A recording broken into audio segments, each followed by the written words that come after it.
देखिए, प्रश्न है आपका कि भौगोलिक दूरी किसे कहते हैं? ठीक है, यानी कि भौगोलिक दूरी जो है वह किसे कहते हैं?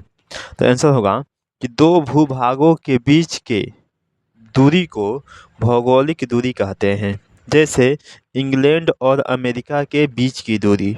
ठीक है, देखिएगा कि यानी कि दो भूभाग, यानी कि भू मतलब होता है भूमि, और भाग यानी कि दो भूमि का वैसा भाग जिनके बीच की दूरी को हम लोग भौगोलिक दूरी कहते हैं।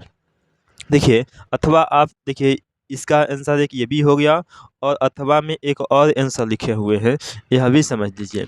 इन दोनों में से आप किसी को भी याद कर सकते हैं, दोनों के दोनों सही है। ठीक है, सरका है कि वैसे दो भूभागों के बीच की दूरी जिनके बीच में समुद्र हो उसे भौगोलिक दूरी कहते हैं। देखिए, जैसे मान लीजिए कि एक यहाँ पर है, मान लीजिए यह भारत है, यहाँ पर भारत है। ठीक है, और यहाँ पर मान लीजिए कि आपका श्रीलंका है। ठीक है, तब भारत और श्रीलंका के बीच में जो दूरी है, इस दूरी को हम लोग कहेंगे भौगोलिक दूरी।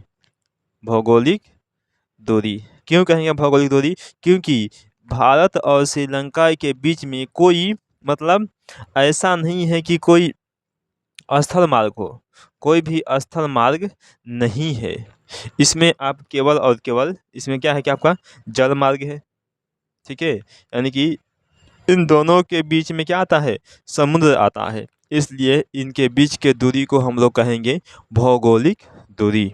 ठीक है, समझ गए होंगे आप लोग। चलिए।